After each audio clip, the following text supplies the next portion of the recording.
नमस्कार दोस्तों, आप सभी का हमारे YouTube channel SK inspire stories में स्वागत है। दोस्तों, आज का यह वीडियो आप सभी के लिए बहुत ही यूजफुल और लाइफ चेंजिंग साबित होने वाली है, इसीलिए दोस्तों इस वीडियो को अंत तक जरूर देखें।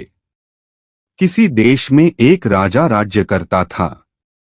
उसके लिए पैसा ही सब कुछ था। वह सोचता था कि पैसे के बल पर दुनिया के सब कामकाज चलते हैं। पैसा फेक तमाशा देख कहावत झूठ नहीं है। मेरे पास अटूट धन है, इसीलिए मैं इतने बड़े देश पर राज्य करता हूं। लोग मेरे सामने हाथ जोड़े खड़े रहते हैं। मैं चाहूं तो अभी रुपयों की सड़क तैयार कर दूं। आसमान में सिर उठाए खड़े इन पहाड़ों को खुदवाकर फिकवा दूं। पैसे के बूते पर मेरे पास एक जबरदस्त फौज है। उसके द्वारा किसी भी देश को क्षण भर में कुचल सकता हूं। वह सबसे यही कहता था कि इस संसार में धर्म, कर्म, स्त्री, पुत्र, मित्र, सखा सब पैसा ही है। राजा सिर से पैर तक पैसे के मद में डूबा था, परंतु उसकी रानी बड़ी बुद्धिदीप्ति थी। वह पैसे को तुच्छ और बुद्धि को श्रेष्ठ समझती थी। रानी की चतुराई के कारण राज्य का सब कामकाज ठीक रीति से चलता था। उसका कहना था कि दुनिया पैसे के बूते उतनी नहीं चलती जितनी बुद्धि के बूते पर। लेकिन राजा के सामने साफ बात कहने में संकोच करती थी। एक दिन राजा ने पूछा, रानी सच कहो, दुनिया में बुद्धि बड़ी या पैसा? रानी बड़े असमंजस में पड़ी सोचने लगी। सत्य का मुख रूखा होता है। राजा के मन में जो पैसे का मूल्य बसा था उसे वह अच्छी तरह जानती थी। कुछ उत्तर तो देना ही था। वह बोली, महाराज, यदि आप सच पूछते हैं तो मैं बुद्धि को बड़ी समझती हूँ। बुद्धि से ही पैसा आता है और बुद्धि से ही सब काम चलते हैं। बुद्धि ना हो तो सब खजाने यूं ही लुट जाते हैं और राजपाट चौपट हो जाते हैं। पैसे की इस प्रकार निंदा सुनकर राजा को बहुत गुस्सा आया। बोला, रानी, तुम्हें अपनी बुद्धि का बड़ा घमंड है। मैं देखना चाहता हूं कि तुम बिना पैसे के बुद्धि के सहारे कैसे काम चलाती हो। ऐसा कहकर उसने रानी को नगर के बाहर एक मकान में रख दिया। सेवा के लिए 2-4 नौकर भेज दिए। खर्च के लिए ना तो एक पैसा दिया और ना किसी तरह का कोई सामान। रानी के शरीर पर जो जेवर थे वे भी उतरवा लिए। रानी मन ही मन कहने लगी कि मैं एक दिन राजा को दिखा दूंगी कि संसार में बुद्धि भी कोई चीज है, पैसा ही सब कुछ नहीं है। नए मकान में पहुंचकर रानी ने नौकर द्वारा कुम्हार के आवे से 2 ईंटें मंगवाईं और उन्हें सफेद कपड़े में लपेटकर ऊपर से अपने नाम की मुहर लगा दी। फिर नौकर को बुलाकर कहा, तुम मेरी इस धरोहर को धन्ना सेठ के घर ले जाओ और कहना, रानी ने यह धरोहर भेजी है, 10,000 रुपए मंगाए हैं। कुछ दिनों में तुम्हारा रुपया सूद के साथ लौटा दिया जाएगा और धरोहर वापस कर ली जाएगी।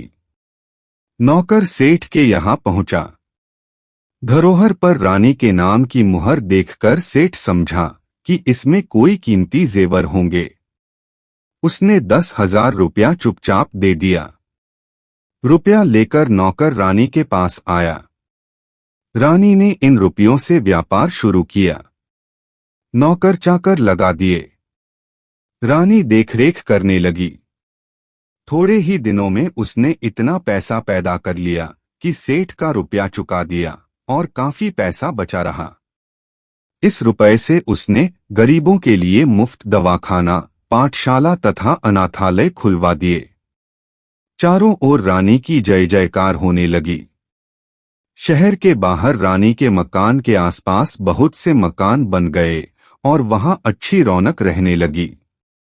इधर रानी के चले जाने पर राजा अकेला रह गया। रानी थी तब वह आधे कामों को संभाले रहती थी। राजकाज में उचित सलाह देती थी। धूर्तों की दाल उनके सामने नहीं गलने पाती थी। अब उनके चले जाने पर धूर्तों का राज हो गया। धूर्त लोग आकर राजा को लूटने लगे। अंधेरगर्दी बढ़ गई। नतीजा यह हुआ कि थोड़े ही दिनों में खजाना खाली हो गया। स्वार्थी कर्मचारी राज्य की सब आमदनी हड़प जाते थे। अब नौकरों का वेतन चुकाना कठिन हो गया। राज्य की ऐसी दशा देख राजा घबरा गया। वह अपना मन बहलाने के लिए राजकाज मंत्रियों को सौंपकर देशाटन के लिए निकल पड़ा। जाते समय नगर के बाहर ही उसे कुछ ठग मिले। उनमें से एक काना आदमी राजा के पास आकर बोला, महाराज, मेरी आंख आपके यहाँ 2000 में गिरवी रखी थी। अब आप अपने रुपए लेकर मेरी आंख मुझे वापस कीजिए। राजा बोला, भाई, मेरे पास किसी की आंख वाख नहीं है। तुम मंत्री के पास जाकर पूछो। ठग बोला, महाराज, मैं मंत्री को क्या जानूं? मैंने तो आपके पास आंख गिरवी रखी थी, आप ही मेरी आंख दे। जब बाढ़ ही फसल खाने लगी तब रक्षा का क्या उपाय? आप राजा हैं, जब आप ही इंसाफ न करेंगे तो दूसरा कौन करेगा? आप मेरी आंख ना देंगे तो आपकी बड़ी बदनामी होगी। राजा बड़ा परेशान हुआ। बदनामी से बचने के लिए उसने जैसे तैसे 4000 रुपए देकर उसे विदा किया। कुछ दूर आगे चला था कि एक बूचा आदमी उसके सामने आकर खड़ा हो गया। पहले के समान वह भी कहने लगा, महाराज, मैंने एक कान आपके यहाँ गिरवी रखा था। रुपया लेकर मेरा कान मुझे वापस कीजिए। राजा ने उसे भी रुपया देकर विदा किया। इस प्रकार रास्ते में कई ठग आए और राजा से रुपया ऐंठकर चले गए। जो कुछ रुपया पैसा साथ लाए थे वह ठगों ने लूट लिया। वह खाली हाथ कुमारी चौबोला के देश में पहुंचे। कुमारी चौबोला उस देश की राजकन्या थी। उसका प्रण था कि जो आदमी मुझे जुए में हरा देगा उसी के साथ विवाह करूंगी। राजकुमारी बहुत सुंदर थी। दूर दूर के लोग उसके साथ जुआ खेलने आते थे और हारकर जेल की हवा खाते थे। सैकड़ों राजकुमार जेल में पड़े थे। मुसीबत के मारे राजा साहब भी उसी देश में आ पहुंचे। चौबोला की सुंदरता की खबर उनके कानों में पड़ी तो उनके मुंह में पानी भर आया। उनकी इच्छा उनके साथ विवाह करने की हुई। राजकुमारी ने महल से कुछ दूरी पर एक बंगला बनवा दिया था। विवाह की इच्छा से आने वाले लोग इसी बंगले में ठहरते थे। राजा भी उस बंगले में जा पहुंचे। पहरेदार ने तुरंत महल में खबर दी। थोड़ी देर बाद एक तोता उड़कर आया और राजा की बाह पर बैठ गया। उसके गले में एक चिट्ठी बंधी थी जिसमें विवाह की शर्तें लिखी थीं। अंत में यह भी लिखा था कि यदि तुम जुए में हार गए तो तुम्हें जेल की हवा खानी पड़ेगी। राजा ने चिट्ठी पढ़कर जेब में रख ली। थोड़ी देर बाद राजा को राजकुमारी के महल में बुलाया गया। जुआ शुरू हुआ और राजा हार गए। शर्त के अनुसार उन्हें जेल भेज दिया गया। राजा की हालत बिगड़ने और नगर छोड़कर चले जाने का समाचार जब रानी को मालूम हुआ तो उन्हें बहुत दुख हुआ। राजा को पता लगाने वह भी परदेश को निकली। कुछ ही दूर चली थी कि वही पुराने ठग फिर आ गए। सबसे पहले वही काना आया, कहने लगा, रानी साहिबा, आपके पास मैंने मेरी आंख 2000 में गिरवी रखी थी, आप अपना रुपया लेकर मेरी आंख वापस दे दीजिए। रानी बोली, बहुत ठीक, मेरे पास बहुत से लोगों की आंखें गिरवी रखी हैं, उन्हीं में तुम्हारी भी होगी। एक काम करो, तुम अपनी दूसरी आंख निकालकर मुझे दो, उसके तौल की जो आंख होगी वह तुम्हें दे दी जाएगी। रानी का जवाब सुनकर ठग की नानी मर गई। वह बहुत घबराया। रानी बोली, देर मत करो, दूसरी आंख जल्दी निकालो, उसी के तौल की आंख दे दी जाएगी। ठग हाथ पैर जोड़कर माफी मांगने लगा। बोला, सरकार, मुझे आंख वांख कुछ नहीं चाहिए, मुझे जाने की आज्ञा दीजिए। रानी बोली, नहीं, मैं किसी की धरोहर अपने पास रखना उचित नहीं समझती, तुम जल्दी से अपनी आंख निकालकर मुझे दो, नहीं तो सिपाहियों से कहकर निकलवा लूंगी। अंत में ठग ने विनती करके 4000 रुपया देकर अपनी जान बचाई। यही हाल बूचे का भी हुआ। जब उसने देखा कि रानी का नौकर दूसरा कान काटने ही वाला है, तो उसने भी 4000 रुपया देकर रानी से अपना पीछा छुड़ाया। ठगों से निपटकर रानी आगे बढ़ी और पता लगाते लगाते कुमारी चौबोला के देश में जा पहुंची। राजा के जेल जाने का समाचार सुनकर उन्हें दुख हुआ। अब वह राजा को जेल से छुड़ाने का उपाय सोचने लगी। उन्होंने पता लगाया कि रानी चौबोला किस प्रकार जुआ खेलती है। सारा भेद समझकर उसने पुरुष का भेष बनाया और बंगले पर जा पहुंची। पहरेदार ने खबर दी। थोड़ी देर में तोता उड़कर आया। रानी ने उसके गले से चिट्ठी खोलकर पढ़ी। कुछ समय बाद बुलावा आया।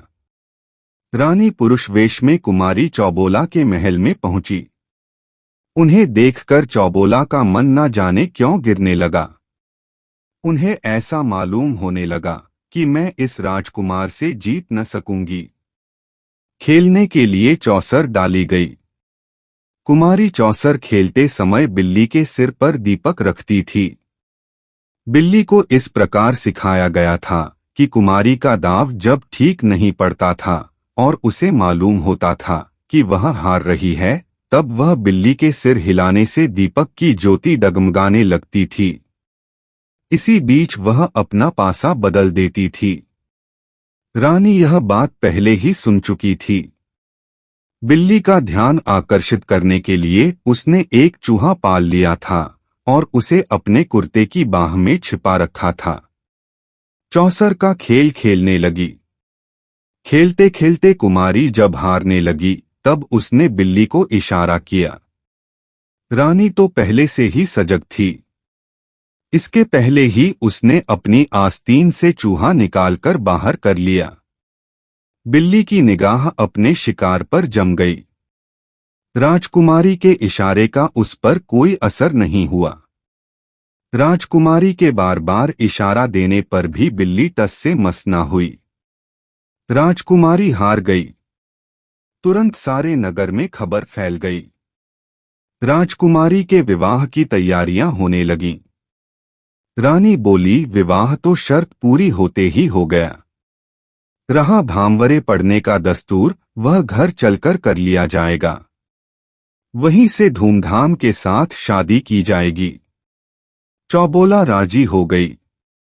पुरुष वेशधारी रानी बोली, एक बात और है, यहाँ से चलने से पहले उन सब लोगों को जिन्हें जेल में डाल रखा है छोड़ दो। लेकिन पहले एक बार उन सबको मेरे सामने बुलाओ। कैदी सामने लाए गए। हर एक कैदी की नाक छेदकर कौड़ी पहनाई गई थी। सबके हाथ में कोल्हू हाँकने की हकनी और गले में चमड़े का खलीता पड़ा था। इस खलीते में उनके खाने के लिए खली रखी जाती थी। खलीते पर हर कैदी का नाम दर्ज था। इन्हीं कैदियों के बीच रानी के पति राजा साहब भी थे। रानी ने जब उनकी दशा देखी तो उनका जी भर आया। उन्होंने अपने मन के भाव को तुरंत छिपा लिया। सब कैदियों की नाक से कौड़ी निकाली गई।